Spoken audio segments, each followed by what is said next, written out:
So tell us about this plane. Okay, we have the North American B-25J Mitchell medium bomber.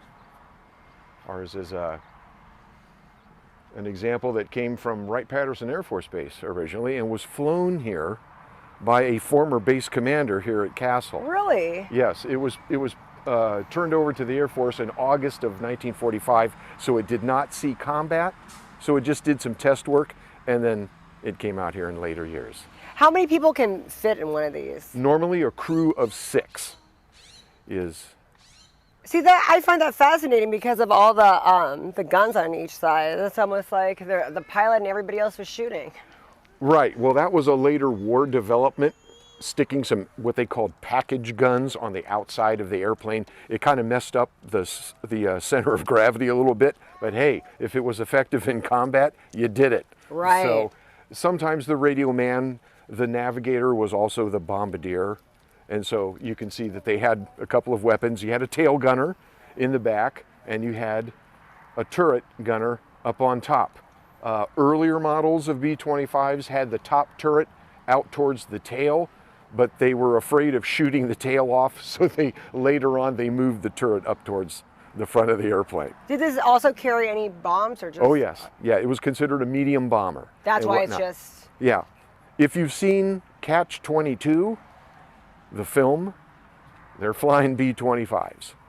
This is a lot smaller than the other bomber. That's what I was kind of like. I didn't think it couldn't fit that many as some of these other bombers, though. Oh no, this was, since it was a medium bomber, it wasn't like a B-17. It wasn't supposed to really carry that much. That wasn't its design. No, it was a medium bomber. This was the type of airframe that was flown by the James Doolittle Raiders off of the carrier in April of 1942 to attack Japan. This was not designed for running off of a carrier, but they decided to take 16 of them and fly them off of a carrier to attack Japan, just to let them know that even after Pearl Harbor, we could still hit back. It was a one-way trip. Oh man. So you went over and tried to land in China or ditch over China and whatnot, because they did not have the fuel to come back. So it was a one-way trip, and everybody knew that. The footage is great when they're taking off.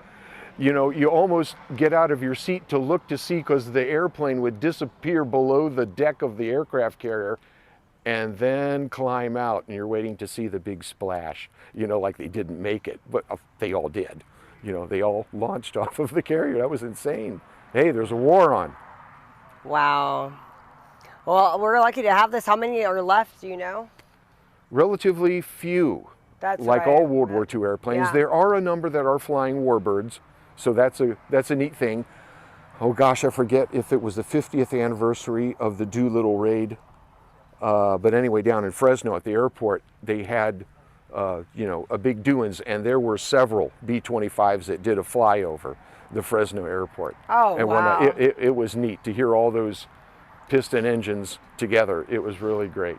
So I have a little personal connection. My late Uncle Bobby was in the Marine Corps, but they had some B-25s as well, and he was a tail gunner.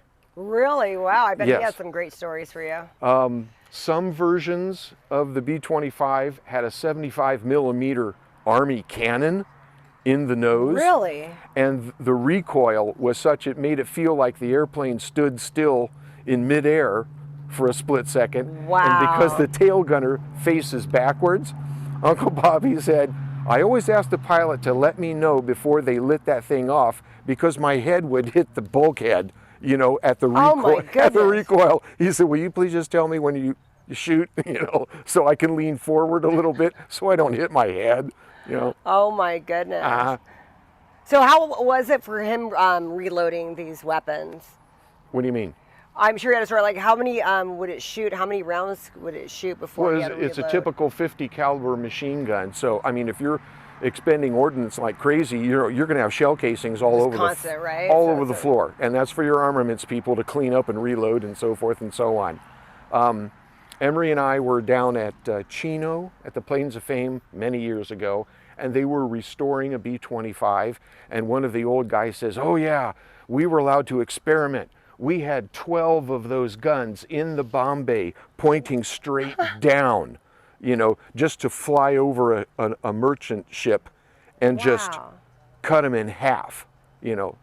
So I thought, 12 of those in the bomb bay pointing straight down and whatnot. So they were allowed to experiment, and this was a good platform for that. You could do lots of different things.